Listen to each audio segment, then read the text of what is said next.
como todos saben, estamos en la serie de enseñanzas acerca de Primera de Corintios y les voy a pedir que vayamos al capítulo 5 y vamos a continuar con la enseñanza de este capítulo. Hoy nos concentraremos en los versículos 6 al 8. Así que le pido que vaya ya.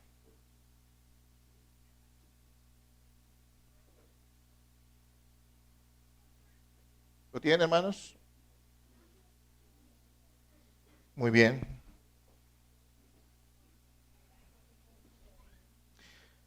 Vamos a leer, o leo yo. No es buena vuestra jactancia. ¿No sabéis que un poco de levadura leuda toda la masa? Limpiaos pues de la vieja levadura para que seáis nueva masa, sin levadura como sois. Porque nuestra Pascua, que es Cristo, ya fue sacrificada por nosotros. Así que le celebremos la fiesta no con la vieja levadura ni con la levadura de malicia y de maldad, sino con panes sin levadura, de sinceridad y de verdad. Yo creo que lo podemos leer todo, ¿no es cierto? Son solo 3 versículos, así que los invito a que ustedes lo lean en voz alta. Léanlo ahora, por favor.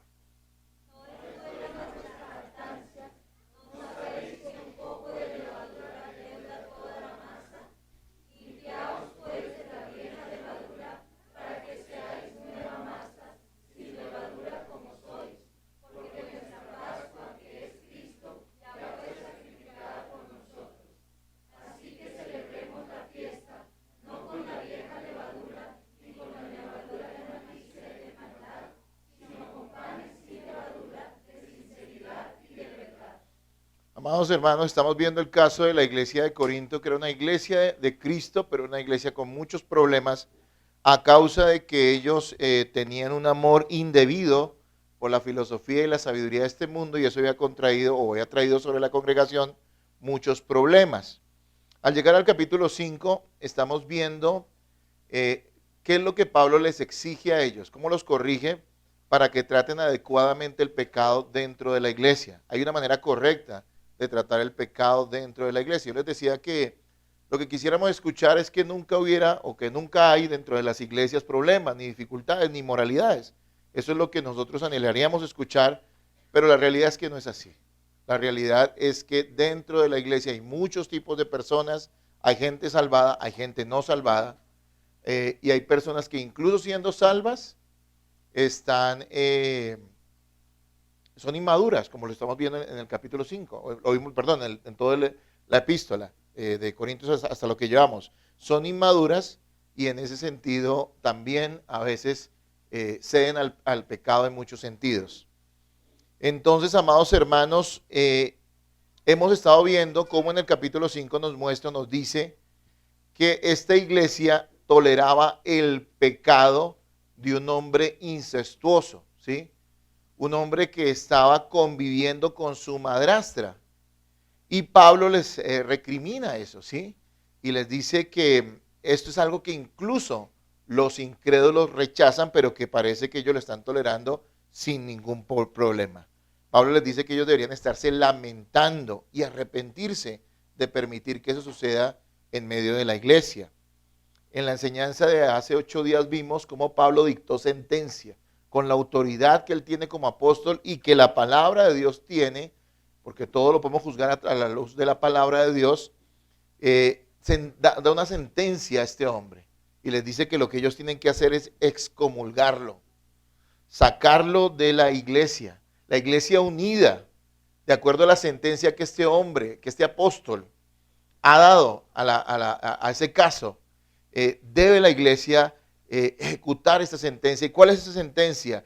Entregarlo a Satanás. Eso lo vimos hace 8 días. Si usted no escuchó la enseñanza, está en YouTube para que la pueda escuchar. Hermanos, entregar a Satanás a un miembro de la congregación que no se arrepiente, que está endurecido, que persiste en su maldad, no quiere decir otra cosa que entregarlo al mundo. Es decir, expulsarlo de la comunión de la iglesia, sacarlo y quitarle el privilegio de la enseñanza, del amor, de la exhortación, de la corrección que hay dentro de la congregación, exponerlo al mundo, sacarlo al mundo y de esa manera tratar de buscar como última instancia que esa persona, si es que ha sido salvada verdaderamente, se arrepienta y regrese nuevamente a la iglesia arrepentido delante de Dios. Eso es entregar a Satanás. Créame que ningún verdadero creyente va a estar cómodo fuera de la comunión de la iglesia y ningún verdadero creyente va a estar cómodo en el mundo, en el pecado. Por eso esta excomunión también incluso hace parte del proceso de disciplina que la iglesia debe ejecutar. Miren, la iglesia no debe pensar que tolerar el pecado evidente e impenitente. Les he explicado que impenitente quiere decir ese pecado encostrado, digámoslo así, ese pecado sin arrepentimiento, ¿sí? Ese pecado evidente y impenitente de sus miembros, la iglesia no debe pensar que sea una muestra de virtud, de amor o de libertad cristiana. Eso no debe estar en nuestra cabeza. Y por eso nos tomamos el tiempo para enseñar este capítulo 5 y por eso quedó consignado en las Escrituras, para que la iglesia piense del pecado de la manera correcta y lo trate de la manera correcta dentro de la congregación. Veíamos también que Cristo ha dado a la iglesia autoridad para hallar la oveja perdida, confrontándola con su pecado e incluso, llegado el caso, excomulgarla de la congregación. ¿Sí? Muchas personas tienen esa idea equivocada que buscar la oveja perdida es consentir el pecado, tolerar el pecado, justificar el pecado de un hermano o hacer el de la vista gorda respecto a su pecado. Pero si usted ama a un hermano y está buscando esa oveja perdida, eso es lo peor que usted puede hacer, porque lo va a seguir arrojando al pecado, a la maldad, al juicio de Dios y terminará en el mundo. Lo que nos dice la Biblia que debemos hacer cuando un hermano está persistiendo en el pecado es decir, no, es una oveja perdida, porque las ovejas perdidas no están fuera, están a veces dentro de la congregación. Son personas que pueden estarse congregando pero que están en pecado, cualquier pecado en el cual quieran persistir rebeldemente, ¿sí? Y la manera de buscarlos es a través de la disciplina que vimos y recordamos hace 8 días en la enseñanza, está en Mateo 18. Entonces, ¿qué debemos hacer con la inmoralidad de la iglesia? Que es lo que hemos venido viendo en esta pequeña serie del capítulo 5. Primero que todo, debemos identificarla y confrontarla. Hermano, al pecado hay que llamarlo pecado. No hagamos como el mundo, que ahora llama a los pecados enfermedades. Al pecado hay que llamarlo pecado. Y el pecado hay que señalarlo en la iglesia. Hay que señalarlo con amor. No estamos diciendo que nosotros nos vamos a volver jueces condenatorios de nuestros hermanos o policías espirituales que estamos investigando dónde se encuentra el pecado en cada persona. Pero saben que hay pecados que son evidentes, que salen a la luz, que por lo menos un miembro de la iglesia se da cuenta que eso está pasando y es deber de esa persona ir y confrontar a ese hermano. O sea que lo primero que debemos hacer con la inmoralidad, con el pecado en la iglesia, es identificarlo y confrontarlo, y eso lo vimos en los primeros 2 versículos, ya vimos esa enseñanza. También debemos disciplinar el pecado en medio de la iglesia, ¿sí? Es decir, tenemos que tomar medidas bíblicas y en amor con las personas que están pecando insistentemente en la congregación. Y el tema de hoy, debemos también temer el pecado en medio de la iglesia. Así que para los que anotan, la enseñanza de hoy se llama así: ¿qué debemos hacer con la inmoralidad en la iglesia? Temerla. ¿Qué debemos hacer con la inmoralidad en la iglesia? Temerla. Bueno, vamos a explicar por qué usted debe temer y por qué nosotros debemos temer el que el pecado gane terreno en medio de nuestra congregación. Se dice que una gota de petróleo, una gotica de petróleo, puede contaminar 25 litros de agua pura. ¿Saben cuántos son 25 litros de agua pura? La cantidad de agua que aproximadamente consume una persona en 2 semanas. O sea, una gotica de petróleo puede contaminar la reserva de agua que se toma una persona durante 2 semanas. Solo una gota, ¿sí? De esa misma manera, la iglesia debe temer ser tolerante con el pecado sin arrepentimiento de sus miembros, porque este pecado sin corrección puede llegar a contaminarla e incluso destruirla. Esta es la idea de esta porción.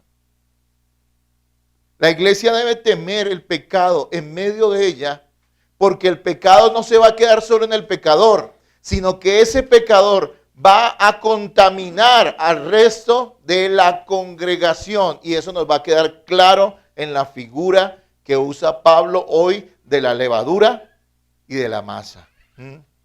Por eso debemos tenerlo. Recordemos que pequeños síntomas pueden convertirse en grandes males. Males que si no se tratan a tiempo van a ser destructivos. No debemos ignorar los síntomas, tampoco debemos ignorar el pecado. Bueno, yo no quiero asustarlo, ¿no? Pero a veces, y he escuchado en muchas ocasiones, que alguna persona ignora algún dolorcito que tiene en el cuerpo, ¿sí? Y se descuida, y cuando va al médico descubre que no era un dolorcito, sino incluso podría ser una enfermedad grave, e incluso he visto casos donde esa pequeña dolencia que parecía insignificante terminó siendo algo terminal, que afectó a la persona y pues la llevó incluso a la tumba, ¿no es cierto? Hermanos, así mismo en la iglesia nosotros no debemos descuidar ni tener en poco aquellos pequeños síntomas de pecado que nosotros tratamos de consentir en ocasiones en medio de nuestra iglesia, de nuestra congregación o de cualquier congregación. Cuando algún miembro nota el pecado persistente en otro, por amor a esa persona, pero por amor también al resto del cuerpo de Cristo, de nuestra congregación o de la congregación, debe confrontarlo en amor, insisto siempre que debe ser en amor, pero debe confrontarlo a tiempo, ¿sí? Porque, y eso creo que lo hemos visto y lo hemos experimentado en nuestra propia congregación, cuando el pecado no se corta a tiempo, no se confronta a tiempo, puede causar grandes males y contaminar a muchos hermanos. Y esto es lo que nos enseña la palabra de Dios y está claro allí en estos versículos.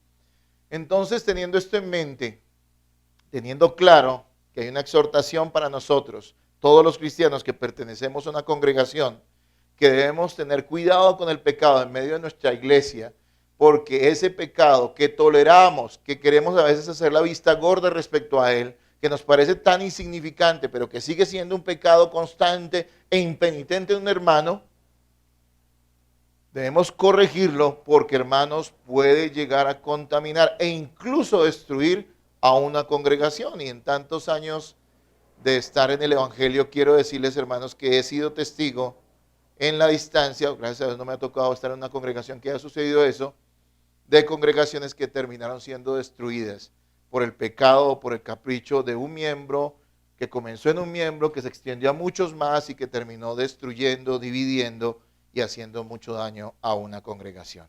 Creo que esta advertencia viene del Espíritu Santo para nuestra congregación, para nuestra iglesia, en el orden que venimos siguiendo en Corintios, yendo desde el capítulo 1, llegando al capítulo 5 y siguiendo durante el próximo año en el resto de capítulos de esta preciosa epístola. ¿Cuál debe ser nuestra actitud hacia el pecado en la iglesia entonces? ¿Cuál debe ser nuestra actitud hacia el pecado en la iglesia? Miren, los corintios tenían una actitud equivocada y dañina frente al pecado en su iglesia.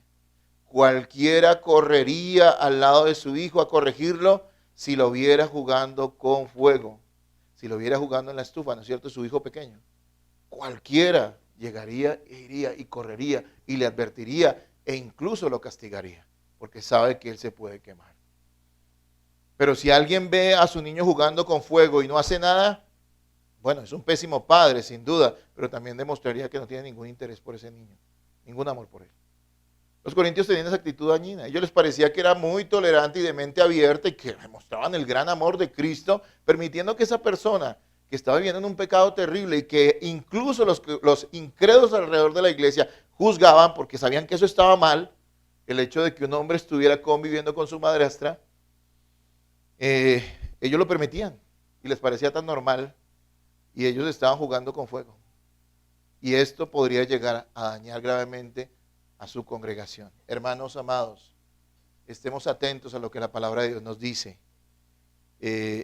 Si nosotros escuchamos las enseñanzas y hacemos oídos sordos, somos necios. Y cuando nos sucedan las cosas, ya no será porque no lo sabemos, sino porque nosotros hemos decidido ser rebeldes a la voz de Dios. Miren algo que dice el versículo 6. ¿Por qué no lo leen ustedes? Ustedes saben que me gusta que leamos juntos. Versículo 6. Y vamos a tener 2 puntos antes de que siga de leer. Primero vamos a ver que debemos pensar del pecado de la forma correcta y segundo, como segundo punto en el día de hoy, debemos tratar el pecado de la forma correcta. 2 cosas que quiero que veamos hoy en este texto. Primero, nosotros, la iglesia, debe pensar del pecado de la forma correcta y segundo, debe tratar el pecado de la forma correcta. Primero, debemos pensar de la forma correcta. Por favor, lean el versículo 6. Ustedes háganlo ahora, hermanos.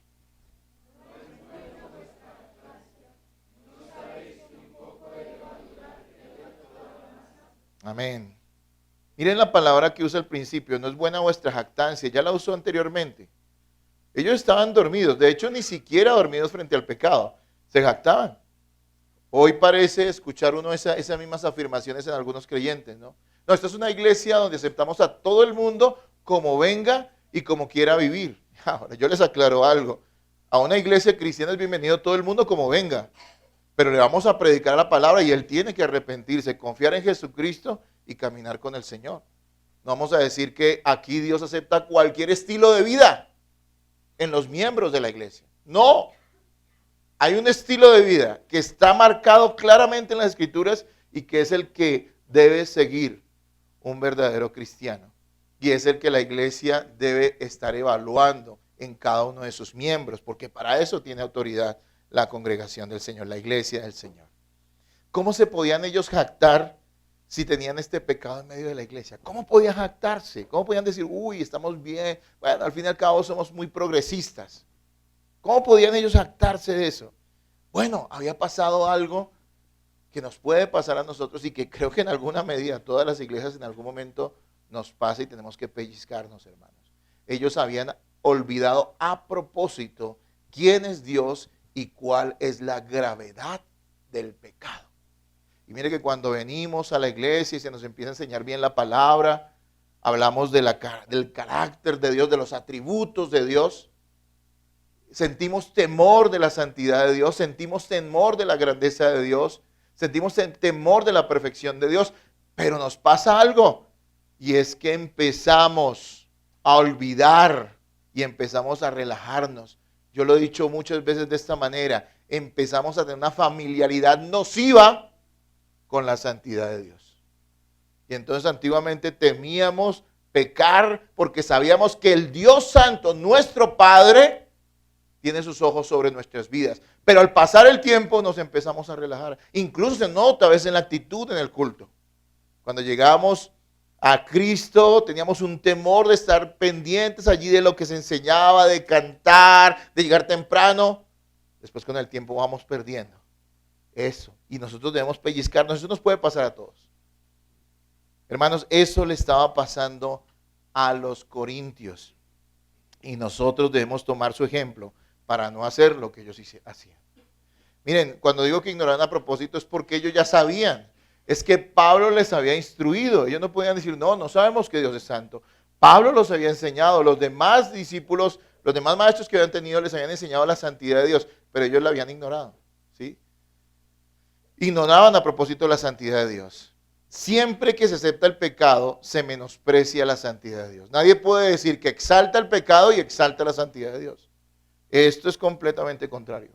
Si exaltas el pecado en tu vida o eres alcahueta con el pecado en medio de la congregación, déjame decirte que tú estás denigrando de la santidad de Dios. Recordemos que Dios es santo, eso quiere decir que Él es único, apartado. Dios no es como nosotros, Él es completamente puro, en Él no hay ninguna sombra de maldad. Dios no solamente no tiene nada que ver con la maldad, sino que Él aborrece la maldad y al malvado porque Él es santo. Así que era muy grave que ellos ignoraran a propósito la santidad de Dios. Hermanos, nuestros gustos, nuestros afectos, nuestra conciencia han sido afectados por el pecado. Es por eso que estamos habituados a vivir en medio de Él. Pero Dios es santo. ¿Qué quiere decir esto? Que a nosotros nos parece tan normal estar rodeados de pecado porque en ese medio hemos nacido. Y a veces cometemos el grave error de pensar que Dios tiene el mismo concepto nuestro acerca del pecado. No, eso es una canita al aire. El Señor comprende. No, es que eso fue un chismecito. No, el Señor comprende. No, es que eso fue una mala actitud hacia una persona. El Señor comprende. ¿Sí? es que no, incumplí o robé mi trabajo. El Señor comprende. El Señor no tiene que comprender nada porque Él no es como tú ni como yo. Eso quiere decir que Él es santo. Quiere decir que nosotros debemos temer esa santidad, esa pureza de que tiene solo el Dios en el que hemos creído. Y eso es lo que estaba pasando allá. Tal vez en medio de los corintios comenzaron pequeños pecaditos allí, bueno, que consideramos pequeños, ¿no? Porque para Dios no hay pecado pequeño. Cositas allí que ellos estaban permitiendo y mira dónde llegaron a estar. Estaban divididos, agarrados los unos contra los otros, hacían de los maestros caudillos, deshonraban a Cristo. Se peleaban los unos con los otros, se menospreciaban. Después en el capítulo 6 vamos a ver que incluso estaban dispuestos a llevar sus disputas a los tribunales del mundo. Estos hermanos es un caso que nosotros no queremos vivir. Y aquí vemos que ya les parecía normal que alguien cometiera fornicación o que viviera en pecado. No les importaba, les parecía normal. Habían ignorado la santidad de Dios. Y Dios nos conceda su misericordia para que en medio de nosotros como iglesia no ignoremos a propósito la santidad de Dios. Les quiero leer un pasaje que está en Job 15. Yo se lo leo, dice, he aquí, en sus santos no confía. La palabra santos aquí es ángeles. He aquí, en sus santos no confía, y ni aun los cielos son limpios delante de sus ojos. Cuanto menos el hombre abominable y vil que bebe la iniquidad, o sea, la maldad como agua. Mire, este pasaje cuando lo leí hace años, de pronto no lo había tenido en cuenta en anteriores lecturas, pero cuando me detuve allí vi algo asombroso, que yo sé que usted también lo puede notar, y es que nos está diciendo que los ángeles que nunca han pecado, porque nunca han pecado, estos ángeles escogidos, estos ángeles que están en la presencia de Dios, que nunca han pecado. Y los cielos, que es el lugar donde habita el Señor, ni siquiera son puros delante de Él. Y por eso es la comparación aquí en Job. Y cuánto menos nosotros que pecamos y hacemos maldad como si fuera algo normal, como tomar agua. Oh, hermanos, claro, una iglesia que tenga en poco la santidad de Dios es una iglesia que va a permitir que los miembros, entre ellos mismos, porque esto no es una responsabilidad solo del pastor, sino de la misma iglesia, va a permitir que las personas anden en pecado y en maldad. Temamos eso, temámoslo. Es por eso, porque estamos habituados que somos tan condescendientes con el pecado propio y el pecado ajeno. Lo que llaman en el mundo tolerancia.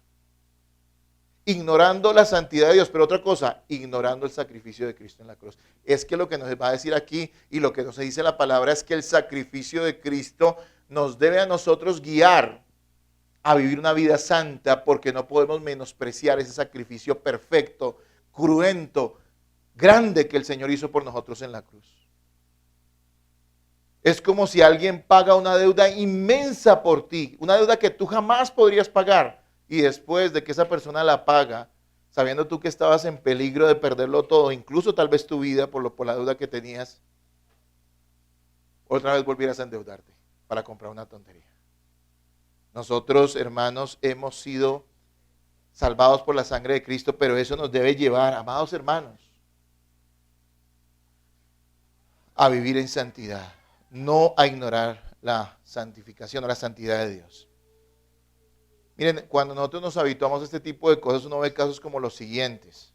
Y eso estaba pasando en Corinto.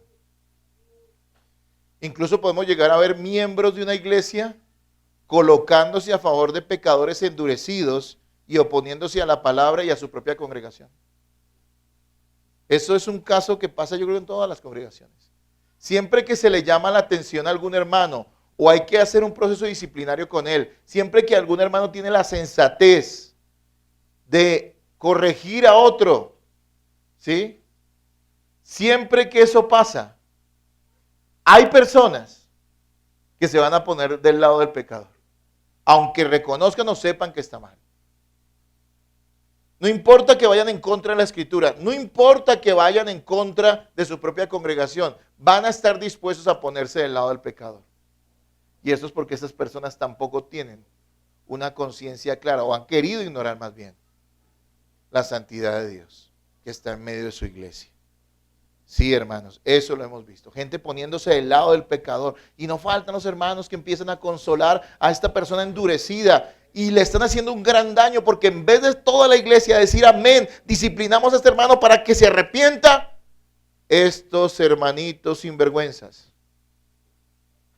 están allí acolitándole y diciéndole, no, tú no eres tan malo, ellos son los que te están haciendo el mal.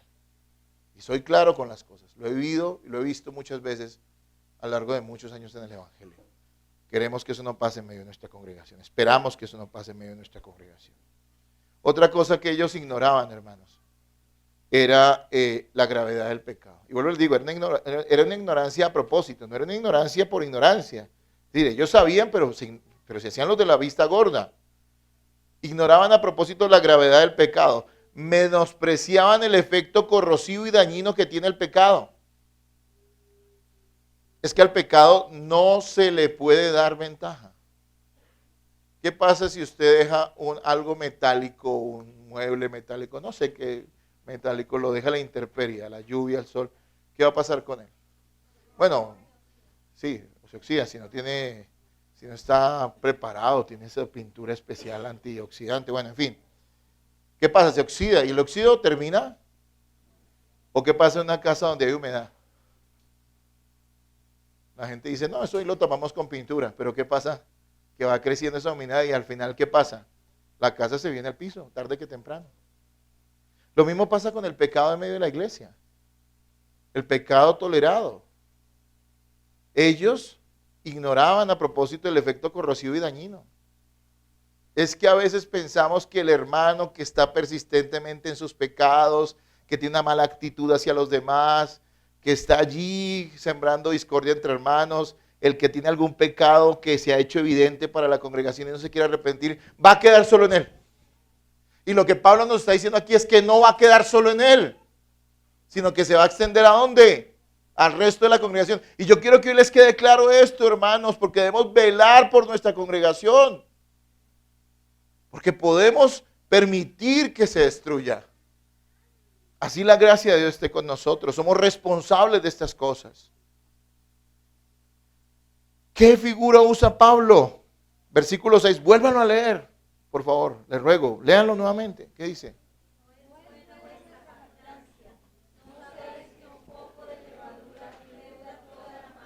¿No sabéis que un poco de levadura leuda toda la masa? ¿Ok? La levadura simboliza la corrupción y la descomposición que produce el pecado. Una pequeña porción de levadura contamina silenciosa, lenta, pero muy eficazmente el resto de la masa. Esa es la figura que está usando Pablo. Eso es lo que él está diciendo acá. Eso es lo que nos está diciendo a nosotros hoy. Eso es lo que Dios ha querido que hoy escuchemos en esta congregación.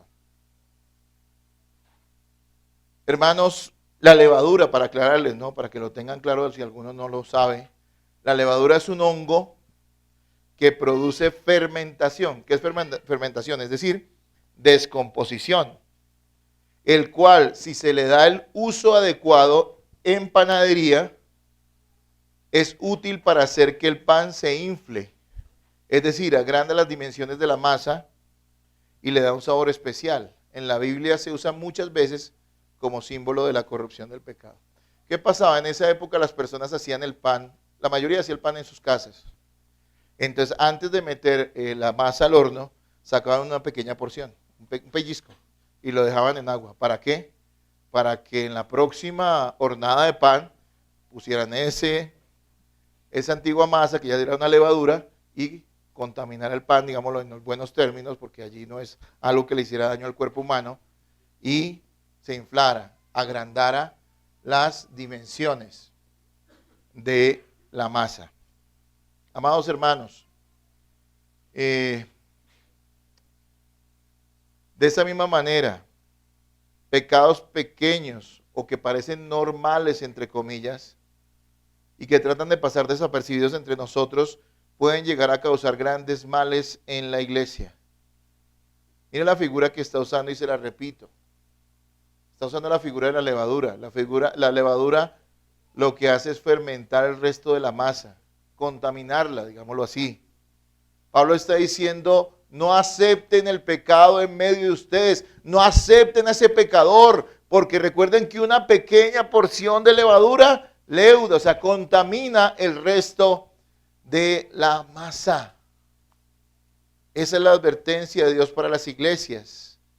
Y de esa misma manera podemos ver pequeños pecados, entre comillas, o pecados que nos parecen normales, que tratan de pasar desapercibidos en medio de nosotros, pero que pueden llegar a causar grandes males en medio de la iglesia.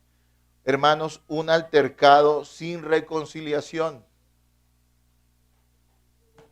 un chisme, murmuración aceptado y difundido, algún inconformismo manifestado de forma equivocada. Un hermano que está inconforme, pero en vez de hacer las cosas correctamente lo manifiesta de una forma equivocada.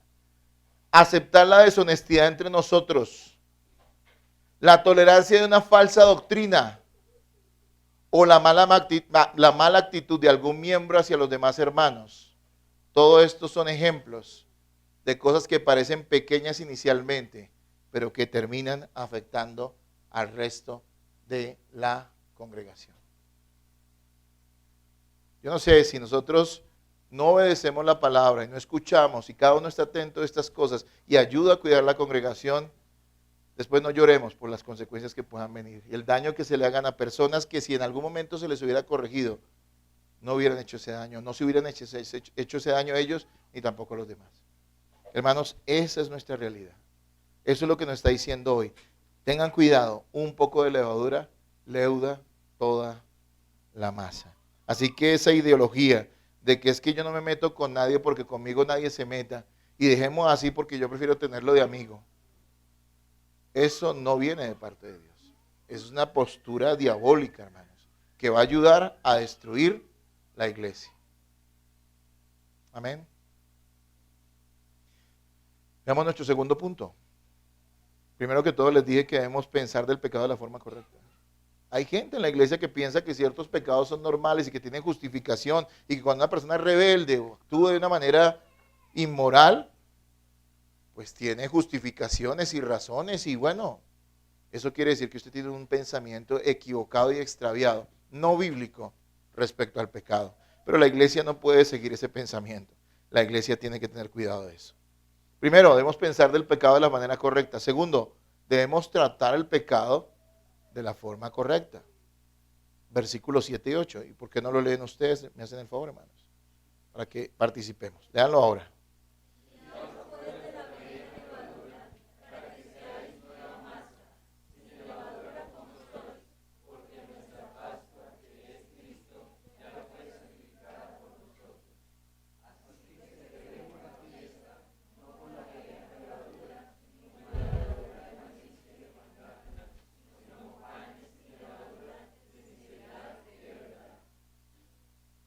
Mire, Pablo recuerda la celebración de la Pascua judía. Él lo va a ilustrar de esta manera, que simbolizaba la obra de Cristo. ¿Qué era la Pascua? Les recuerdo rápidamente en el libro de Éxodo. Antes de que los judíos salieran de Egipto de la esclavitud, antes de la última plaga, que era la muerte de los primogénitos de todo Egipto, el Señor le ordena al pueblo de Israel a través de Moisés que mate un cordero, lo hace, lo coma con hierbas amargas y con pan sin levadura. Todo eso tenía un simbolismo. El cordero, del cual al sacrificarlo para después comerlo, tenían que tomar la sangre y untarla en los dinteles de la puerta, en el marco de la puerta, para que cuando el ángel de la muerte pasara en la noche por todo Egipto, donde viera la sangre del cordero, no matara a los primogénitos en esa casa, en ese lugar. Es una muestra de la gracia de Dios. Los israelitas no podían hacer nada en contra del ángel de la muerte que Dios enviaba para asesinar a los primogénitos, para matar a los primogénitos. Ellos solo podían comer y descansar. Qué gran simbolismo acerca de la gracia y de la obra de nuestro Señor Jesucristo. Recuerden que Cristo es el Cordero de Dios que quita el pecado del mundo. Eso era un simbolismo, ¿sí? Las hierbas amargas hablaban de la amargura del pecado. Y el pan sin levadura hablaba acerca de cómo ellos debían limpiar de su vida el pecado que estaba allí. Cada año se le ordenaba a los judíos hacer una limpieza a fondo de su casa. Porque imagínense que durante todo el año cogían pedacitos, pellizquitos de levadura y los iban guardando. Y la casa en todo lado tenía pequeñas porciones de levadura. Y eso era un símbolo de contaminación. Entonces lo que se les ordenaba cada año era que fueran y exhaustivamente buscaran cualquier porción de levadura y la desecharan. ¿Sí? Pablo está usando esa imagen para decir lo mismo. Así como el cordero representaba a Cristo, pero ese cordero ya había sido sacrificado, el cordero perfecto, el cordero de Dios. No era el corderito que se usaba en la Pascua, ahora es el cordero de Dios, que ha quitado el pecado del mundo, que ha sido sacrificado por nuestras maldades. Ese cordero en el cual nosotros podemos descansar, también nos limpió del pecado.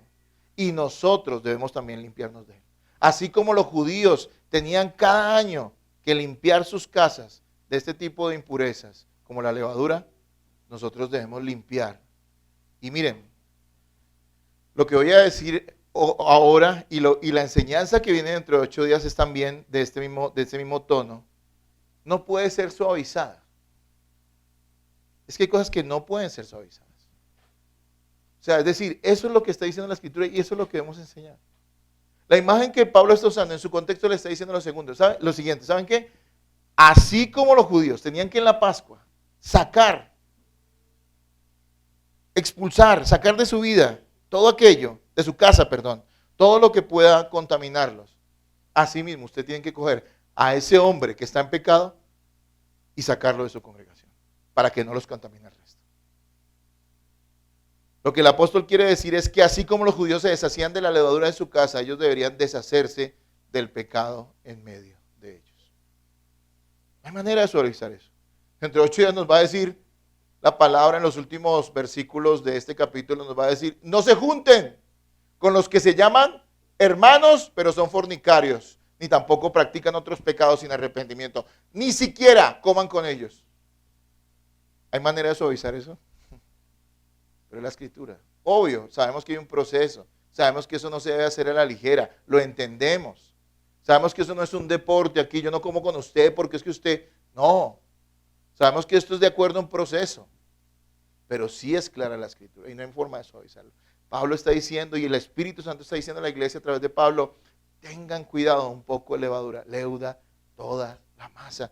Y los que llevamos años en el Evangelio sabemos que una mala actitud, que un pecado que la iglesia tolere sin llamar la atención, sin corregir, hermanos, se los digo por experiencia, sí va a terminar contaminando a otras personas. Sí es cierto. Sí es cierto.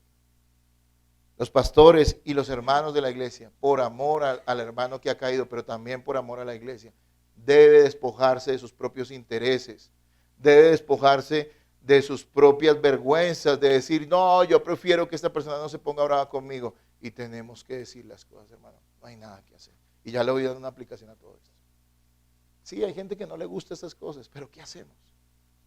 Es lo que la Escritura enseña. Hay personas que quieren tomar la iglesia como el lugar para donde ellos manifiesten sus caprichos, sus ideas, sus opiniones, hagan lo que les parece, vivan como se les ocurra. Bueno, no va a ser así en una iglesia bíblica. No debe ser así. El pastor ni el resto de la congregación te puede forzar a vivir de una manera, pero si tú eres miembro es porque has reconocido y la iglesia te ha reconocido como un cristiano y por lo tanto te va a exigir que vivas como tal.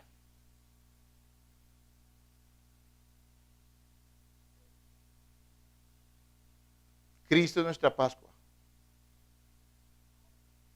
Él es a quien simbolizaba esta celebración. Él ya fue sacrificado. El Cordero derramó su sangre. La maldad fue y debe ser sacada de nosotros. Y esta celebración vinculaba el concepto del sacrificio del Cordero con la pureza, con apartarse del pecado, sacar la levadura y derramar la sangre de este Cordero y untarla en los dinteles de la puerta.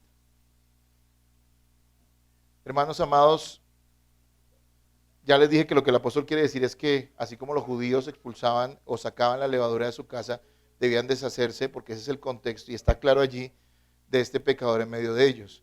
Claro, eso se escucha fácil. Y yo creo que todos decimos amén. Pero se nos olvida que a veces hay sentimientos encontrados, que hay emociones atravesadas, que resulta que ese hermano que tal vez en algún momento dado tengamos que expulsar de la congregación o excomulgar, fue una persona que estuvo cercana a ti. Y allí es donde se prueba a quién está empeñada nuestra fidelidad. Esto es lo que la Escritura dice. ¿Cómo debemos tratar el pecado en la iglesia? Limpiarnos de él. Actuar respecto a quienes puedan contaminarnos. Recuerde algo, usted ni yo somos más buenos ni más sabios que Dios. Si Dios dice que hay que llamar la atención, que hay que confrontar, que hay que corregir al hermano que está persistiendo en el pecado, créame que usted no es más bueno que Dios y debe hacerlo. Porque muchas personas se indignan, se molestan en medio de la iglesia porque se le llame la atención a una persona que está haciendo las cosas mal. Me acuerdo de Saúl, el rey Saúl, ¿se acuerdan de él? Dios le dijo a él que fuera a Amalek y que matara absolutamente a todos los que estaban allí, porque era un pueblo pecador. Le dijo, no perdones a nadie, Saúl. Lo dijo a través del profeta Samuel. ¿Y qué hizo Saúl? Cuando usted lee allí en Samuel, él fue y le dijo, él tuvo una genial idea, como a veces nosotros los cristianos tenemos geniales ideas que se apartan de la palabra de Dios. Buscamos puntos intermedios cuando la palabra es clara, concisa y tajante. Y entonces Saúl, cuando llegó Samuel, le dijo, mira ahí están toda la cantidad de vacas y de ovejas de lo mejor, dice, ¿no? No se trajo las feitas. Lo mejor lo trajo ahí y se escuchaba. Y Samuel fue y le pidió cuentas. Y estaba el rey de Amalek ahí. ¿Y saben qué dijo Saúl? Algo que a muchos les parecería espiritual y que estoy seguro que muchas personas en la iglesia a veces dirían, amén, qué bendición. Y era que él dijo, ¿sabes qué, Samuel? Yo le perdoné la vida al rey y le perdoné la vida a lo mejor del ganado para sacrificarlas, ¿a quién? A Dios. Y alguien diría, oh, qué espiritual, qué amor el de Saúl por el Señor. ¿Sabe qué hizo el Señor con Saúl? Lo desechó. A partir de ese momento, Dios le dio la espalda a Saúl. Porque él no hizo lo que Dios le había mandado. Es cierto que es muy cruento, porque lo leemos en la Biblia y nos parece normal, pero piense en esa figura, en ese cuadro, ir a una población y matar a todo el mundo. Pero es que era una sentencia que Dios había dado. No tenían ningún derecho a juzgar lo que Dios había dicho. Y este hombre lo disfraza de espiritualidad. Y hay muchas personas que a veces disfrazan de espiritualidad el querer alcahuetear el pecado de otros hermanos. No tiene nada de espiritual eso. Por eso les decía que esta enseñanza no tiene manera de ser suavizada. Esta enseñanza debe ser dada de esta forma. Versículo 8, léanlo nuevamente, por favor.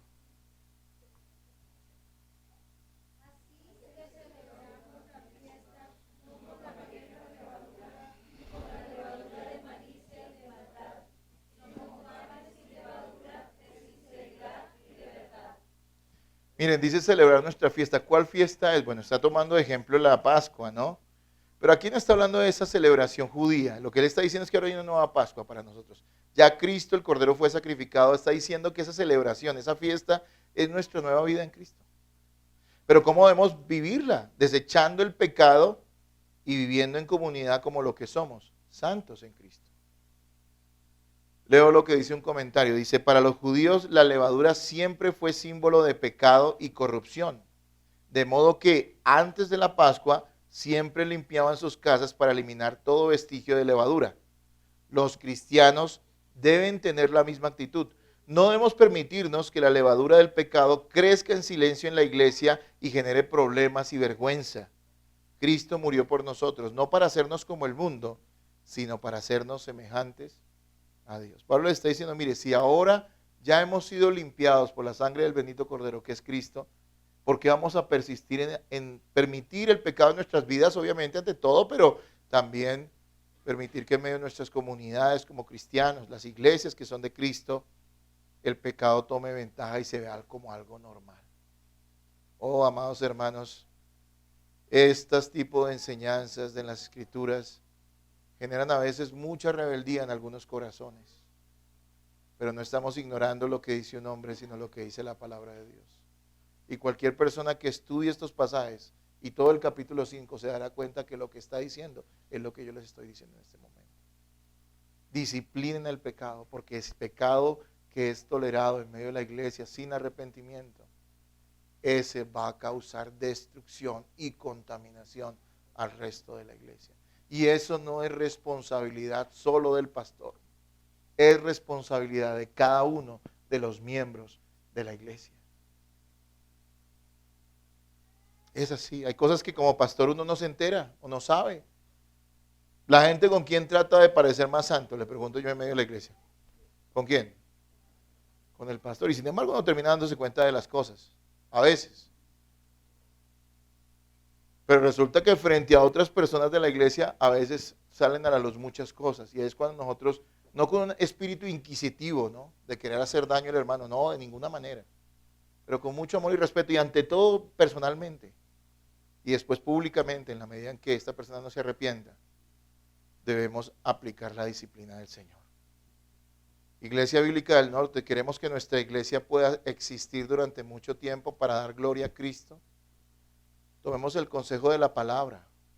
No ignoremos que el pequeño pecado de alguno de nosotros, y que escuche, lo podemos cometer todos, desde el pastor hasta la persona más nueva en la membresía de la iglesia. No ignoremos que cualquier pequeño pecado que veamos insistentemente y que se nos haga evidente a algún hermano, que notemos que no se arrepiente de eso, es algo que si nosotros no cortamos a tiempo, le va a hacer mucho daño a la iglesia. Y yo no sé, hermanos, yo no amo un letrero, ¿saben? Yo amo a la iglesia, los amo a ustedes, amo la congregación.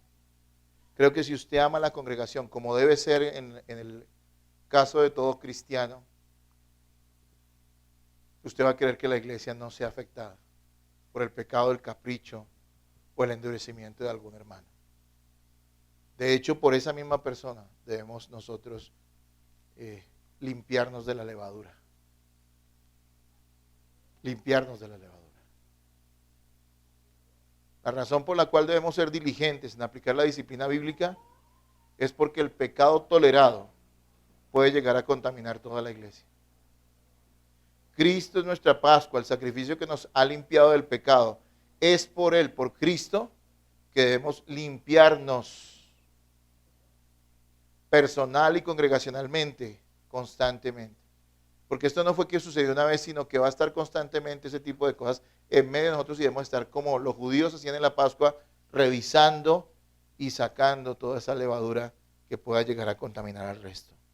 Qué doloroso es ver cómo los miembros de una iglesia se comportan como incrédulos sin que nadie reaccione. E incluso algunos se tapen y se cubren esos pecados. Qué doloroso es, qué deshonroso eso es para Cristo. Hermanos, la invitación de hoy para todos nosotros del Señor es a arrepentirnos. A arrepentirnos. A arrepentirnos. Que no quede en tu conciencia si algún hermano algún día tiene que ser llevado a estos extremos, a este tipo de corrección y tenga que ser sacado de la congregación. Que no quede en tu conciencia que tú pudiste hacer algo desde el comienzo y preferiste hacer desde la vista gorda. Que no quede en tu conciencia y en tu corazón. Hermanos, no podemos admitir como algo normal el pecado impenitente en medio de la iglesia. Debemos juntos limpiarnos por medio de la enseñanza de la palabra. Porque la primera forma en la cual un cristiano es lavado es por medio de la enseñanza de la palabra. Pero obviamente cuando él la recibe, la cree y la vive. No es simplemente por escuchar. Hay gente que lleva años escuchando en la iglesia y al final uno se da cuenta de que no comprendieron nada o no quisieron comprender nada. Pero por medio de la enseñanza de la palabra, la iglesia puede ser limpiada. También por medio de la exhortación mutua, el ánimo que nos podemos dar, la amonestación que nos podemos dar para no caer en determinados pecados, advertirnos a tiempo de las cosas que estamos haciendo mal.